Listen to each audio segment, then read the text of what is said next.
ALA's Public Programs Office on today's event.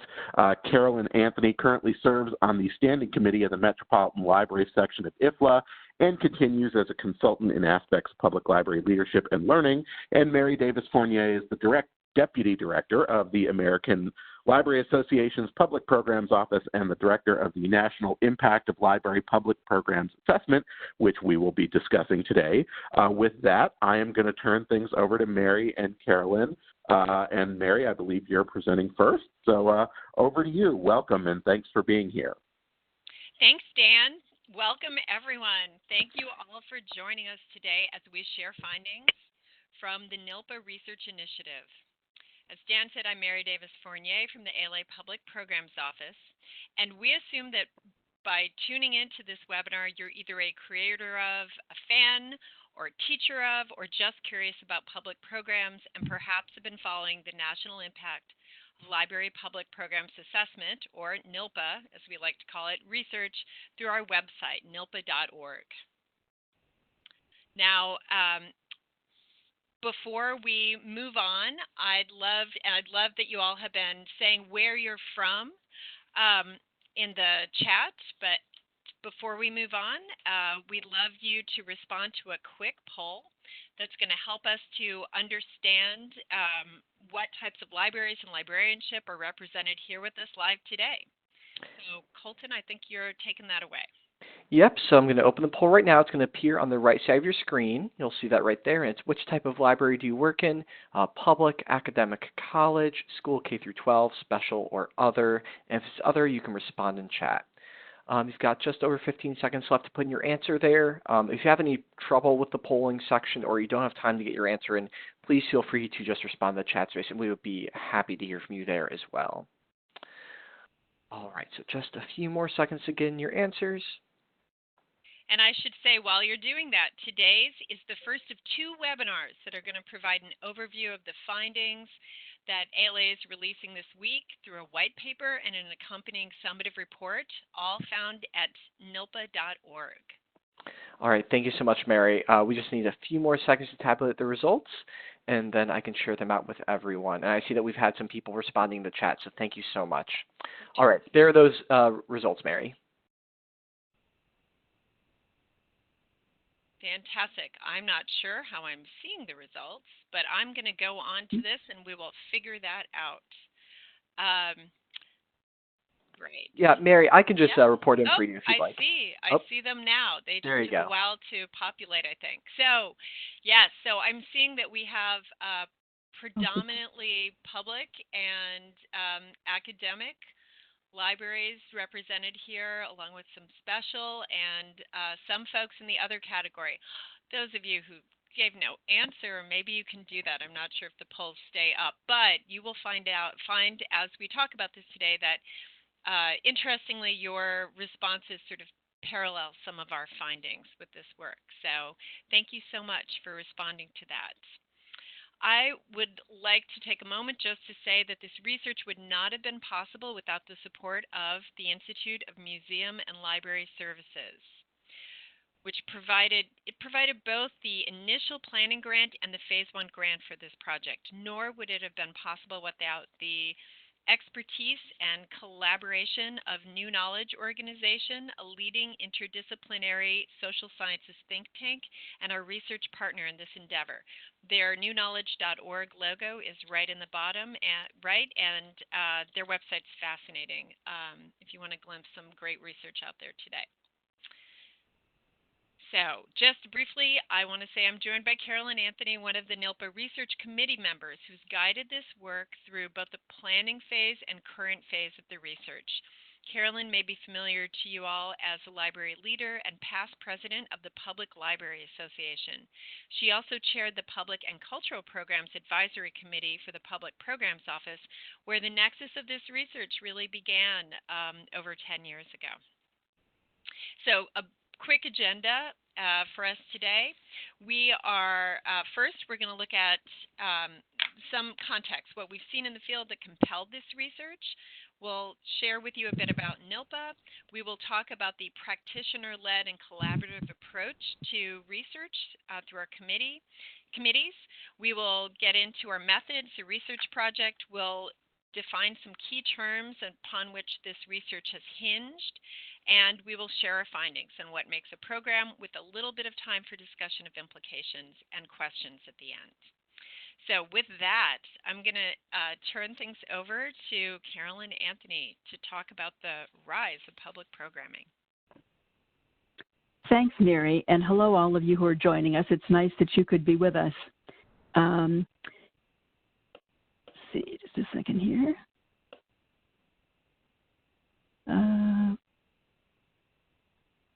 One second. Okay.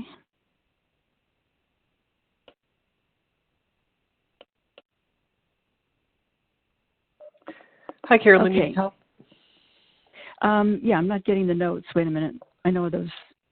Clicking on the three dots at the bottom and then PowerPoint notes. Yeah. And then it'll appear on the right side of your screen. Okay, thank you. We'll start off by talking just a little bit about the changes in libraries and the growing role of library public programming in recent years.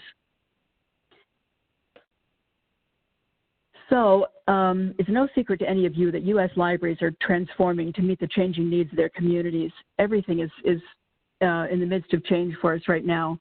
And public programming has risen to the forefront of daily operations in libraries. Programming used to be largely instruction and library use, special events designed to get people into the library, or a bait and switch for getting people to leave with a book. But today, programming is accepted in its own right, and learning through experience or learning through exposure to new ideas presented in non-literary form is seen as valuable.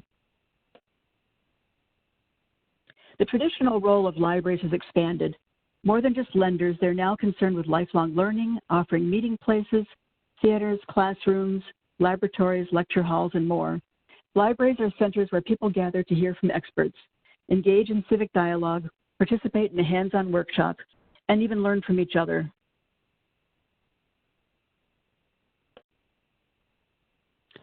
University libraries across the country are seeing steady declines in the use of books on their shelves. At Yale's Bass Library, book circulation numbers are down 64% in the past decade. And University of Virginia has also shown large declines. These two slides show the drop. This slide rather shows the drop in circulation at two university libraries from 2008 to 2018. This decline in print circulation is not a surprise to librarians, as more research is being conducted in digital format.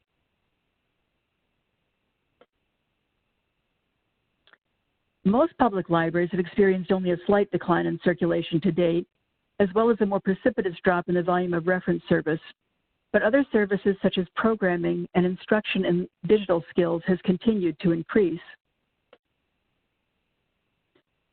And with increased digital usage, that kind of threatens to fragment communities because each person consults their digital devices in solitude, often at remote locations. Programming brings people together, making the library central to the community. Just to give you a couple examples from the Skokie Public Library. Skokie, like most libraries, has offered an increasingly rich variety of programming for all ages, including also intergenerational and family programming. In any monthly calendar, you will find programs such as English Conversation Cafe, STEM learning programs, online advertising for small business, jazz or classical concerts, a great books discussion group, superhero crafts, parent and child interactive learning and play, and more. According to the IMLS 2016 Public Libraries Survey, public libraries presented 5.2 million programs that year, an increase of 72% since 2010. ALA has a website dedicated solely to library programming, and most of you are probably familiar with this, programminglibrarian.org. If you're not, you should be. Readership of the website has increased dramatically over the past 5 years, from 5,000 readers a month to 20,000, and newsletter subscribers are also rising considerably. So what's the value of all this increased programming?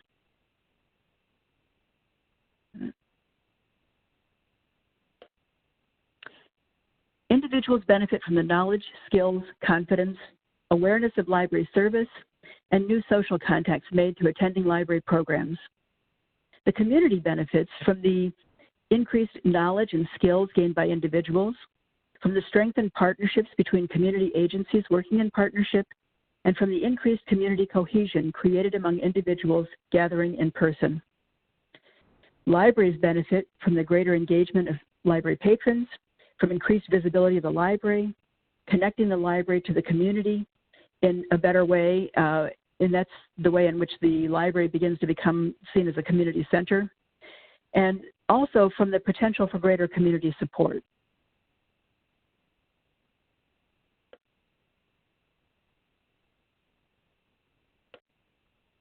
Excuse me.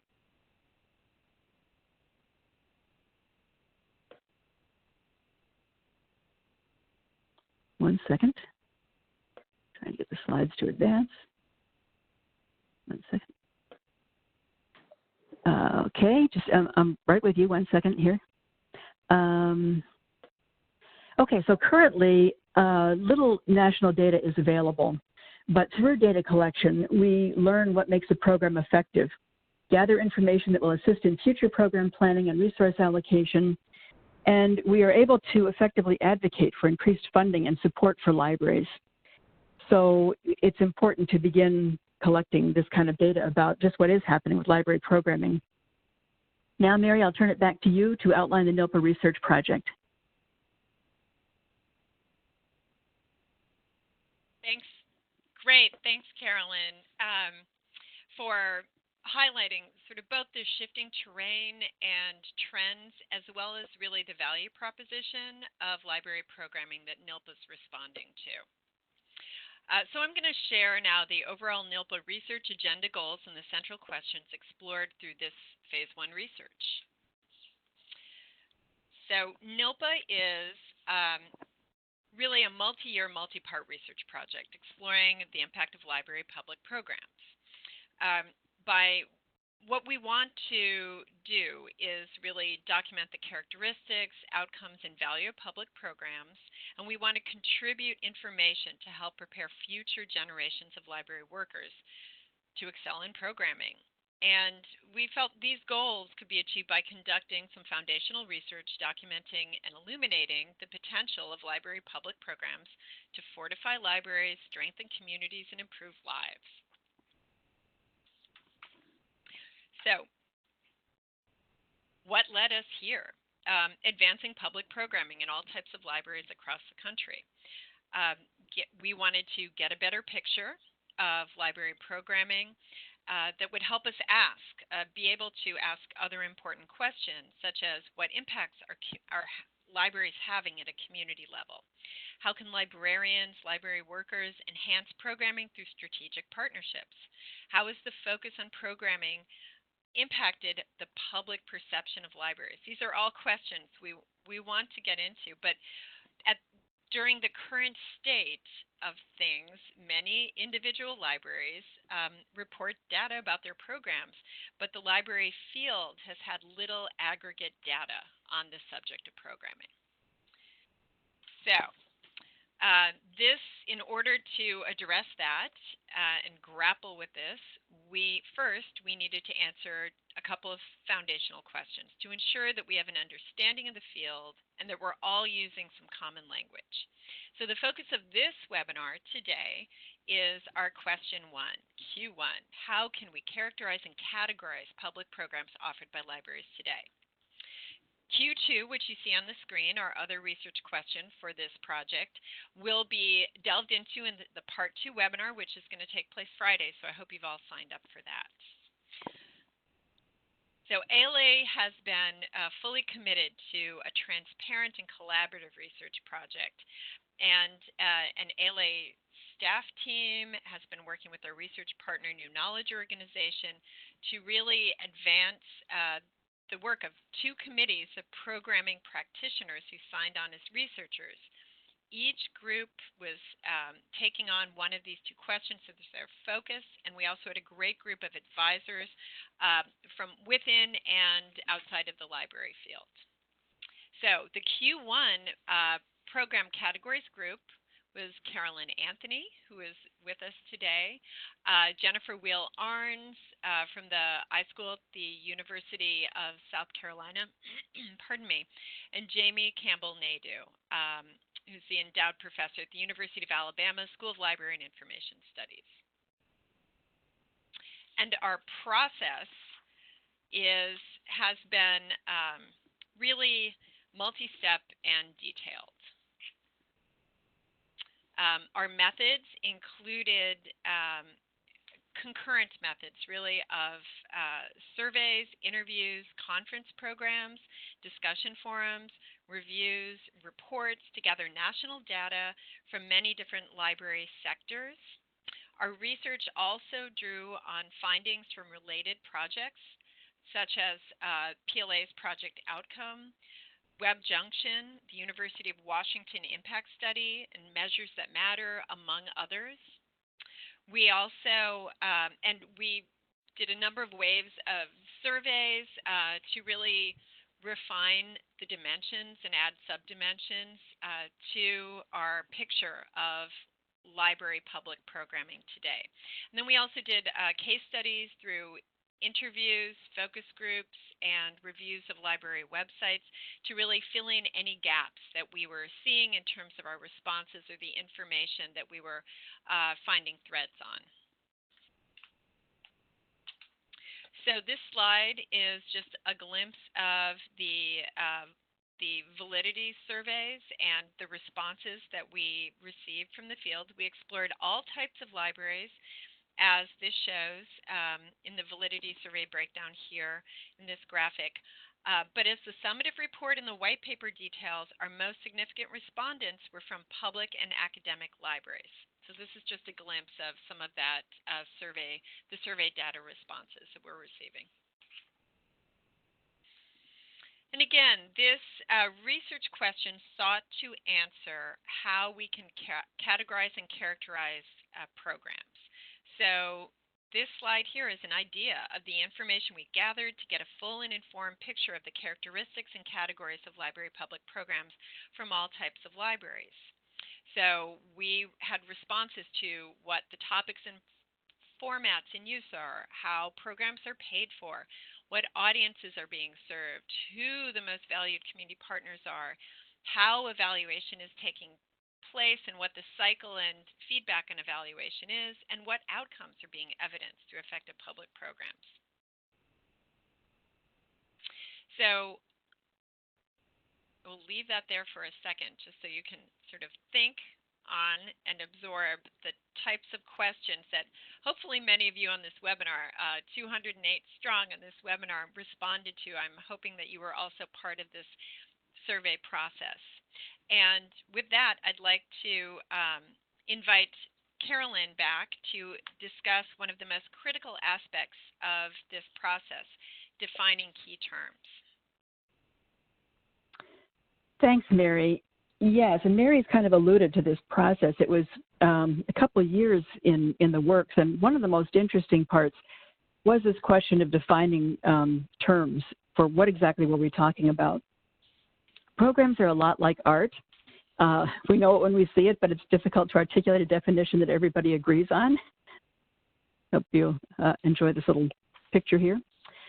So the IMLS definition of a program, and this is one that some of you may have seen when you're filling out your data that you send in every year, your annual survey.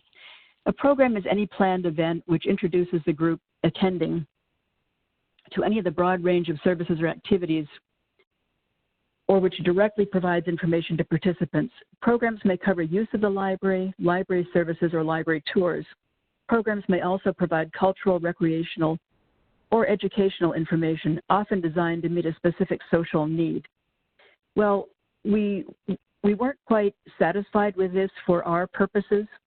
We started with this IMLS definition of programming, but we felt it was overly broad for the present study because it includes some types of programs that are not public programs. That is, they're really designed for closed audiences. It's a requirement. So first we needed to define public, and second, the team agreed to exclude instruction from our definition of programming So that then required a definition of instruction. You see how complicated this becomes. So we looked at a member of the team proposed an alternative definition, which we use with our focus groups, and that is a program is a proactive and intentional service in a social setting developed to meet the needs of an anticipated target audience. So this definition was later refined through the validity study and to achieve our current working definition. But as we went, there were numerous focus groups that met, inquiries that went out to different libraries, and so a lot of people had input, and maybe some of you did too, into what you thought about programming and what it should be. So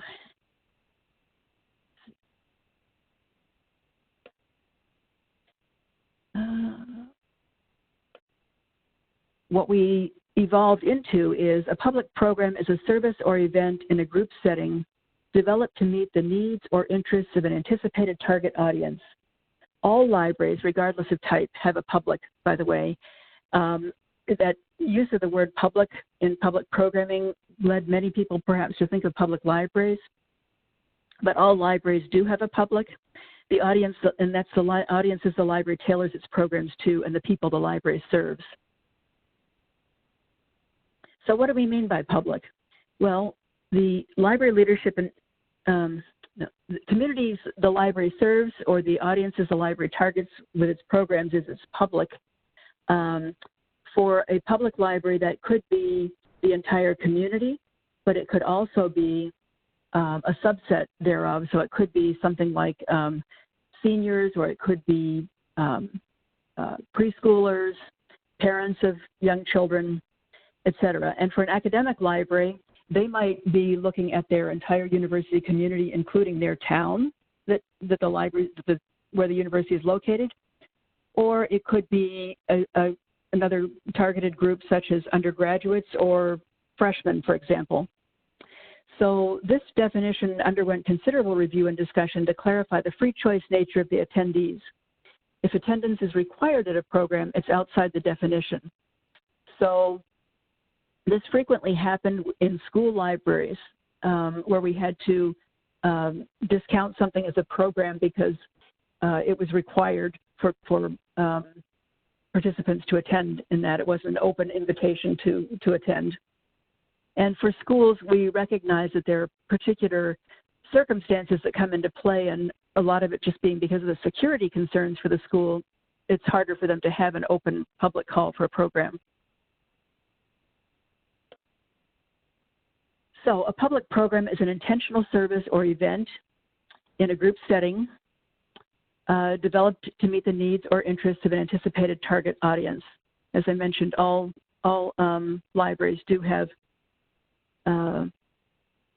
a public and some type of public programming. And I think for all of the different types of libraries that we surveyed, the amount of programming is growing, but it does vary with the type of library. Okay. So Mary, I'll turn it back to you for some of the findings about what makes a library program. Great, thanks so much, Carolyn. And to those who are participating today, we'd love you to sort of respond in the chat about how those definitions, whether they resonate with you and whether you feel that those apply to the type of programming, whatever type of library you represent pursuing. This really was, as Carolyn said, considerations that were really central to the work that we were doing in our research. All of these considerations led to really our finding section, which is our finding framework that responds to the central question of what makes a library program. So this figure you see is a multidimensional depiction of library programming. This can also be found, it will be found in our white paper and available as a standalone PDF via our NILPPA.org website this week. And I want to just take a brief look at the dimensions that we capture in this framework. So library profile. We found that a library's profile may influence or in some cases determine the type and nature of its programming efforts. And by this we're looking at library type as the primary subdimension. Although library programming is prevalent across types, there are different aspects to programming per the type of library you are. And many subdimensions that may be factors, whether you're an urban or rural library, what your geographic areas in the country, the community demographics, your library size and capacity. And here with capacity, we mean whether there's a meeting room, is there meeting space or floor space for an exhibit? Are you able to have programs or programming capacity in the library itself? Program characteristics. We really looked at how intended outcomes for programs may be articulated,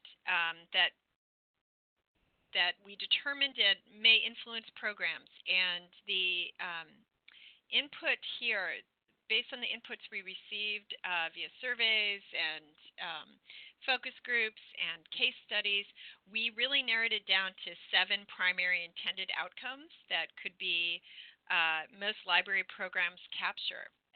And those are, knowledge attainment, new skills, changing attitudes, changing behaviors, awareness of resources, fun. We heard from a lot of, especially youth librarians, about fun, and dialogue and interaction as, really primary intended outcomes. We'd also love to hear how these resonate with you via the chat or our website. And then subdimensions that are, topic, format, location, who's the deliverer, who's going to deliver this program, how often the program is it a series or is it really for some reason, less than a series or occasional program. Another dimension that equally significant that informs programming and decisions is audience or participant considerations. And this is whether the programming effort is to a wide or specific target audience. And then significant subdimensions here regarding the target audience, the demographics, what the corresponding audience demographics or achievement of target group are on the evaluation end. So this dimension also speaks to, and all of these do, to evaluation efforts and how library programs evolve. And then finally, last but not least, program administration, is a primary consideration. Development model here refers to how will this program come about.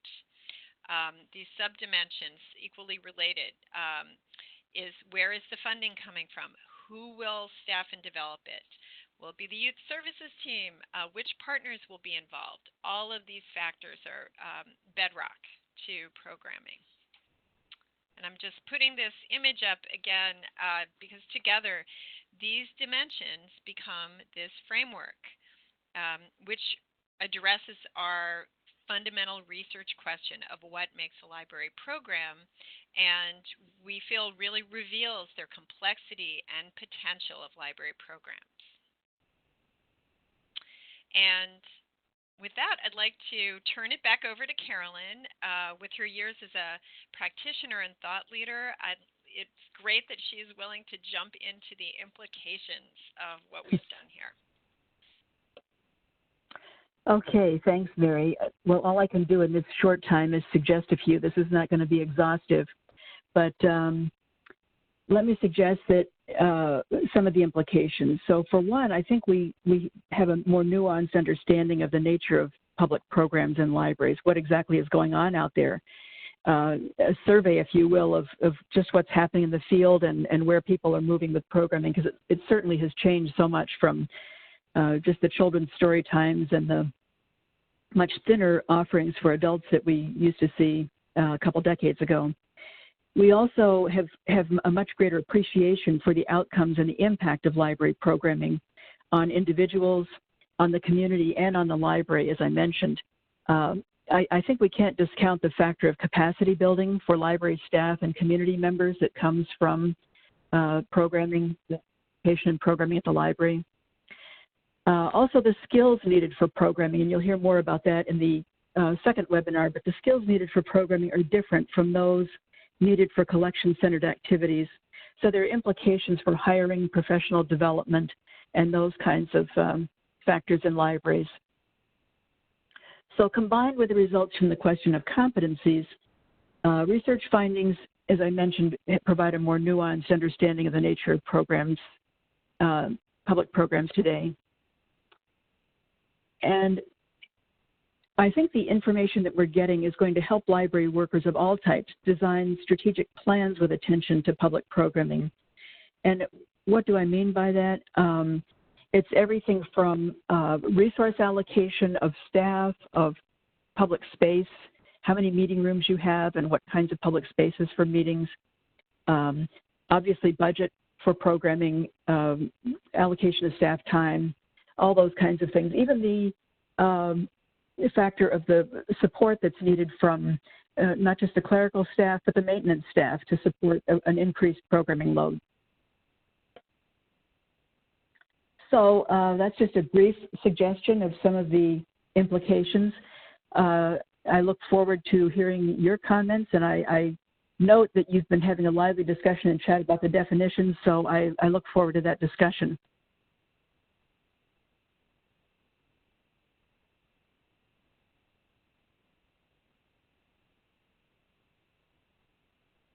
Are we ready for the questions? Yeah. All right. Well, we will move on to some Q&A. I'm just paging through the document that's got all our questions here. Sorry. Bear with me. We had a nice active discussion. So first question, we have a small library with a lot of passive programming done by YAs. Is that considered programming? I'll take that one because I did the definition portion, and I think we deliberately did not want to include that kind of programming. You know, putting out board games and puzzles and just letting people come in as they want to pick something up and whatever, we did not want to consider a public program. That's not to say that it's not a valid activity for you to be conducting in the library, but if you go back to what we were saying about a public program as an intentional service or event, part of this has to do with anticipating a certain outcome from the programming. What is it that you want people to get from it? And I think when you're basically helping people pass the time, you know, and there's not really planned interaction with a staff member or among the participants necessarily, it's hard to really call that a program. But these are the kinds of discussions that we had, and it's kind of interesting. You have to draw the line somewhere, but that kind of passive program we really excluded. And you notice that the definition also included the group setting, so that people are there together at the same time in the same place. Okay. Let's see. Well, the next question I think is just sort of a follow-up. Is it worth considering the difference between active and passive programs with respect to the definition you gave? I think we've excluded passive programs, and that's, yeah. Okay. Yeah, I think so too, but I'd also, can you hear me? Mm-hmm. Yeah. Yeah, okay. I'd also encourage folks to truly via the NILPPA.org website. I think this could be a really valuable thread, you know, especially as I saw in the chat, some folks are really talking about the different ways that states count programming and the implications there for evaluation and being able to articulate impact. So I think that is very much a, you know, it is outside of our definition, but it is very much a discussion that needs to be happening. Okay, next question. Does NILPPA plan to address or make recommendations to IMLS on statistics accounting for passive/active programs? Well, yes, I know we've been very involved in, well, maybe I should let you take this one, Mary, but talking with the measures that matter, there is a big reconsideration of what's happening with statistics gathering. And also there are implications for further research that's needed. Into, what happens with programming that's done in partnership or in other types of community collaboration.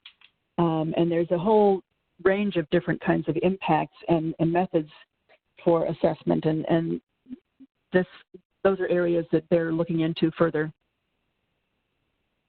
Yeah, and this, as an IMLS funded project, is of course all of our findings are being reported to IMLS. I'm hoping actually someone from IMLS is also tuning into this website either live or in a recording.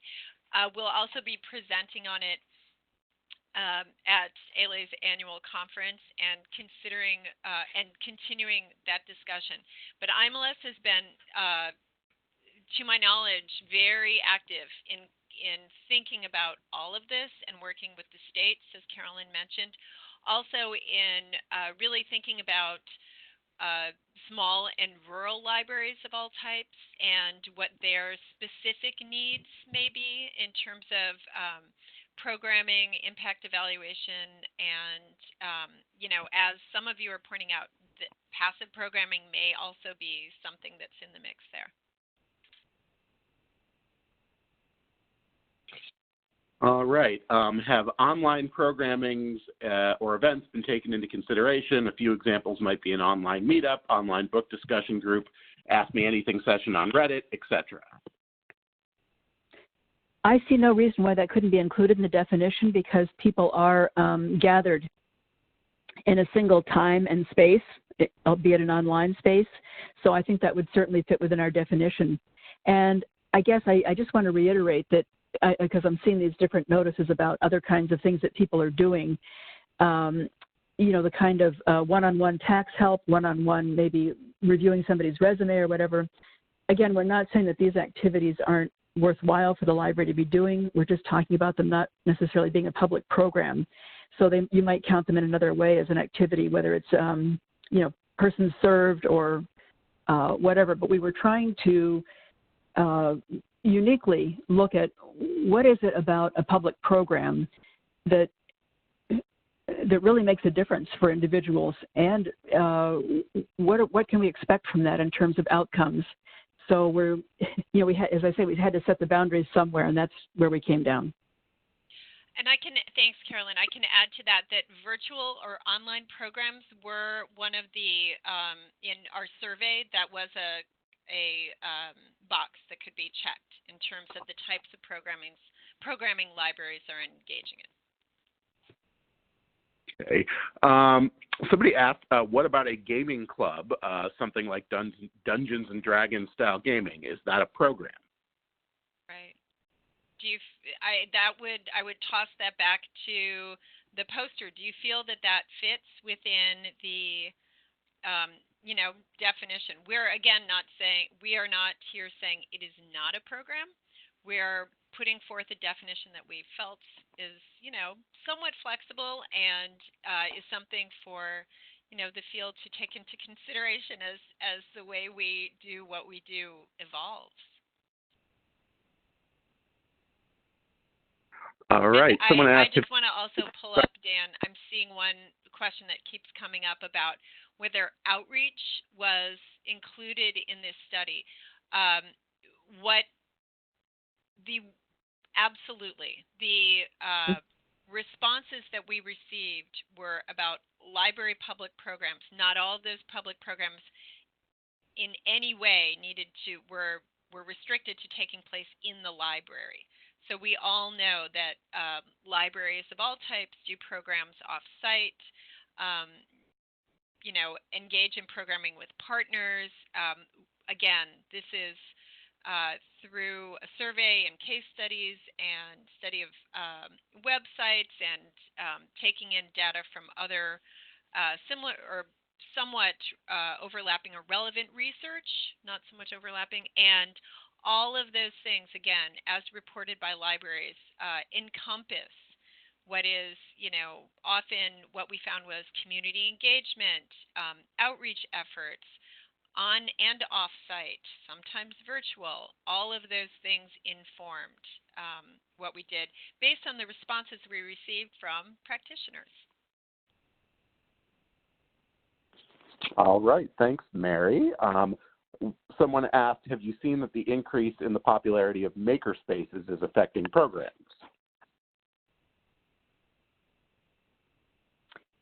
No, as a matter of fact, I think some of the makerspace activities really qualify as a program because frequently in a makerspace they'll say, come at 3 and do, X, Y, Z, and there'll be a group together. And what you'll find is that there's a lot of peer learning going on. So I don't think that's decreasing programming. I think it's a type of program. There generally is a staff person, resource person there as well working with the participants. So this is a particular type of programming that seems to still be gaining in popularity.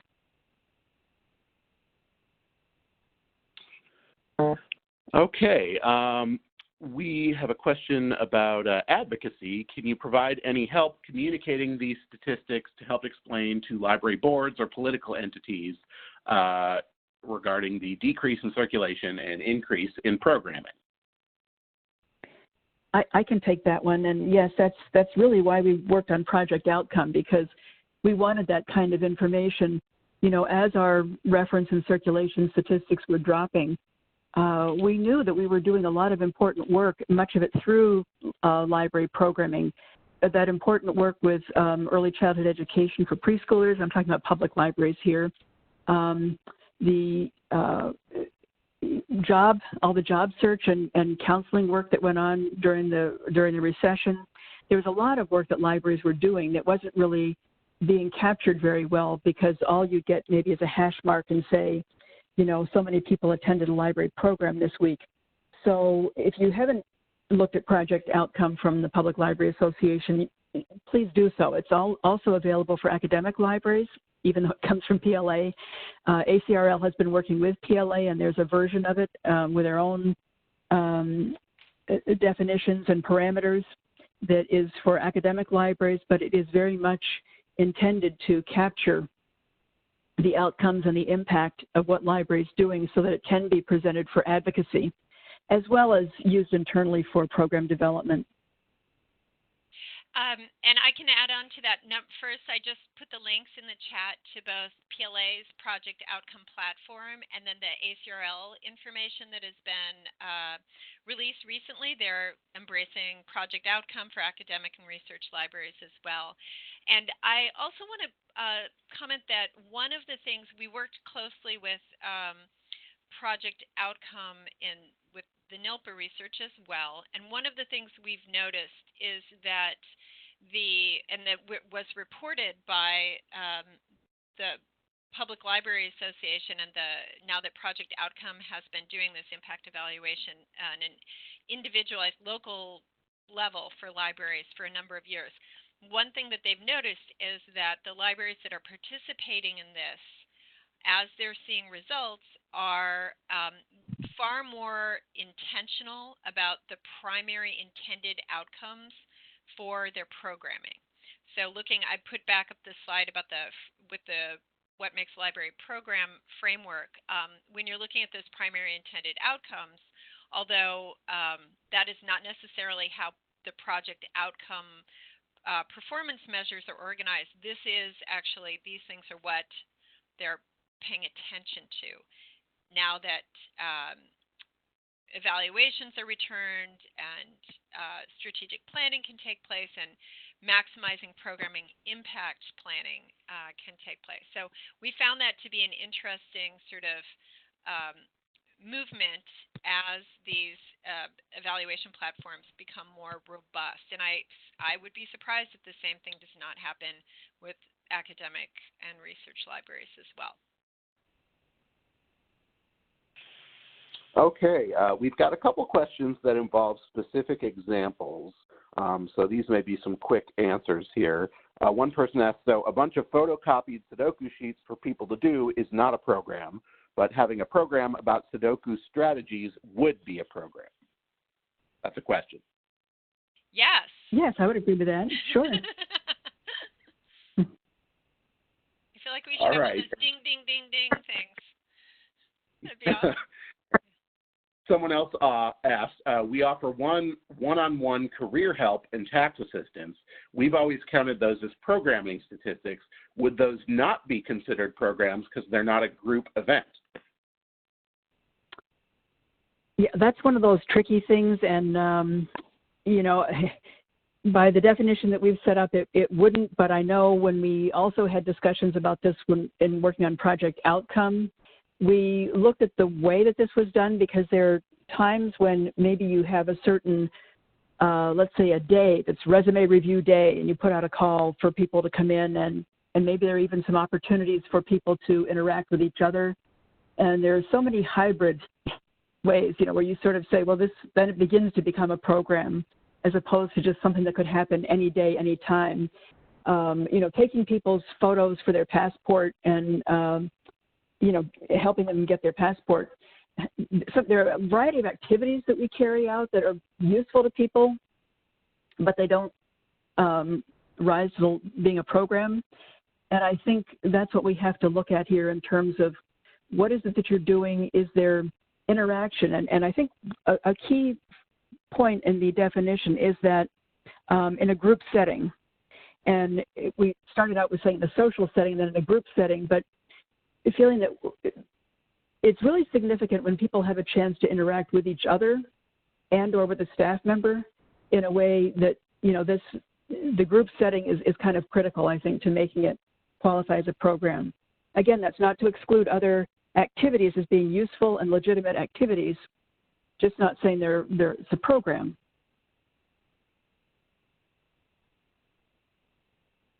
Okay, we've got about 10 minutes left and a lot more questions, so I'm just going to keep them coming. So we'll move from those very specific questions to a much more general question. Can you give us your thoughts on what accounts for the 72% increase in public programs since 2010? Oh, I bet we both have thoughts about that. Carolyn, please weigh in first. You were in the front line of this. Well, I think we're, as I said, we're discovering that the importance of learning. You know, so many libraries, if you look at even their strategic plans, they talk about the importance of lifelong learning, responding to community needs. And I think people really want this kind of activity where they have a chance to get together and interact with each other. And for so many different, you know, we were talking about the maker spaces, and that's a coming together to learn together. You know, I know we started to have at the library even things like knitting clubs and chess groups and whatever. That some of this was almost self-organized. Writers' workshop where people would come together and critique each other's writing, and sometimes the staff involvement wasn't even so great. But I think it's the whole idea of the public library is a community center. People hungering for this, interacting with each other. I mentioned the isolation that comes from preoccupation with digital formats, and I know we all see people walking around looking at their phones constantly. So it's a relief and a welcome relief, I think, to come together and be able to, exchange with other people, and that's what we're seeing people respond to so resoundingly. And the public library just seems to be an ideal place to do that. Now, I think the same thing is true. I keep saying the public library because that's my background, but I think to a certain extent the same thing is true of other libraries as well, that they become a focal or center point for their communities, respective communities, in terms of places where people gather and want to interact in person. Go ahead, Mary. Sure. And I agree with all of that. So well said. Just from ALA's, where we're sitting sort of in the public programs office, what we've also seen is really a jump in and we'll talk about this a bit in the second webinar, in sort of acknowledging programs and evaluation and counting programs as programs, and really a link between the, community impact and what libraries are doing. And more programs are, that communities are responding to them. Community engagement is also a parallel and very interrelated effort and sort of paradigm shift on the upswing with libraries, not just public libraries, academic libraries, to some extent school libraries as well.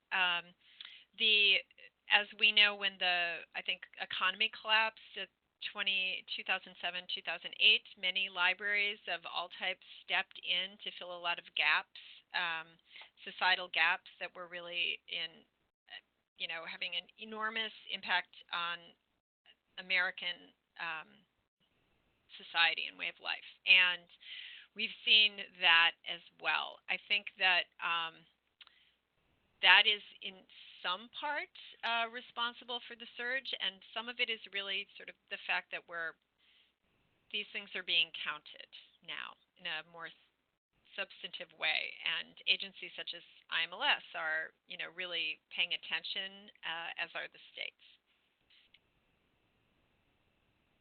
We've also seen this reflected in job titles, and we'll talk about that on Friday. All right. Next question. Is the decrease in circulation counting things like checking out ebooks, or is that just focusing on physical items checked out? Apologies if you covered this.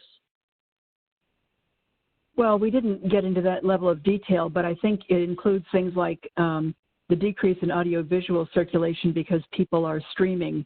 And, this is something that IMLS is contending with, and as are the state library agencies with their measures that matter. But how do we count some of these things? It's becoming very confusing to know what counts as a circulation if you're offering Hulu or Canopy. To what extent are we capturing the digital activity that's going on, and is that counted as circulation? So circulation is really kind of in flux right now because of all the digital formats and streaming and different trends in usage of content. Okay. One person said, I am most interested in the evaluation process beyond attendance numbers. Does the project outcome cover sample evaluation forms that could be shared? What are the performance measures? Right, and I think I answered that in the chat as well. Go to the project outcome website. They also have some fantastic webinars and tutorials. You can access all of that there. If you're an academic library, likewise, I think ACRL has launched this in the last month. I'm not affiliated with Project Outcome, but it's a tremendous and robust and free platform. Yeah, I have been involved with Project Outcome, and it looks at the changes in people's knowledge, skills, attitudes. Attitudes may be confusing, but you think of confidence if you're, say, pursuing jobs. Confidence is everything. And change in the behavior. Are they, for example, parents reading more often with their children as a result of library programs? So also awareness of library resources. So these are the kinds of outcomes that are being looked at, and it can be achieved through the simple surveys that are available from the Public Library Association Project Outcome site. All right. Well, I think we are just about to the end of our list of questions. So before we wrap up, Carolyn and Mary, I just want to thank you for a wonderful event. And I want to thank our audience. It's just great seeing the level of interactivity here. We love these types of events where people are chatty and asking questions and sharing ideas. So before we wrap up, any closing thoughts? Well, you know what, Dan, before we even do that, I want to thank, of course, you and Colton Ursini and Carolyn and Sarah Osman with Public Programs for their help with this website. But also really encourage everyone to go to the NILPPA.org website. This week, our white paper and the summative report will be published. The data, all of our data is transparent and open for this. So if there are researchers on, we are, we are committed to transparency, but also compliant with the IMLS's guidelines. So this is the idea is that this work be shared and be a building block for future research as well. We're hoping to be able to take some of that on, but we, welcome other contributions. And I also don't want to forget, our research committee members and our advisors to this project from within and outside the field. And I guess for me, a closing thought is just that so this NILPPA research is really, it is about public programs. And I saw a few comments that are about, how do you move from single-shot programs to series programs? How do you justify serving a specific aspect of an audience community when your library hasn't done that before? How do you move into these, areas that are really reflected, I think, in this framework? And I have to also just point you all to, to appreciate, I hope, and acknowledge the work that you're doing, that the program is just, is in many ways the output of all of these dimensions and all of this work and all of this community engagement work that you're doing. And it's just beautiful and complex and robust. So that would be my thoughts. Carolyn? I guess I'll just say really briefly that it's been a real pleasure and just fascinating to be involved with this, because we're just beginning to scratch the surface, and I think there's so much more that needs to be covered. I was really delighted to see all the questions and thoughts that you all had, because these are exactly the kinds of questions that we're dealing with. And, there are just other issues that we'll want to look at, like how programming evolves as the community changes, how programming affects public perception of the library and the public's willingness to support the library. There are just a lot of other questions that come up as soon as you start to answer one or two or explore one or two. You can think of 3 or 4 more. So we hope this discussion and research continues, and really appreciate your participation. Thank you. And thank you to Publishing for hosting this. Well, thank you so much for working with us. And with that, we will wrap up. I think just about everybody who registered for Friday's event as well. But just in case you didn't, part 2 is Friday at noon Eastern, same time. And you can register at the same page if you didn't already register. So thank you, everybody. And we look forward to seeing you all on Friday. Have a wonderful day. Thank you. Thanks, Carolyn. Yeah, thanks, Mary.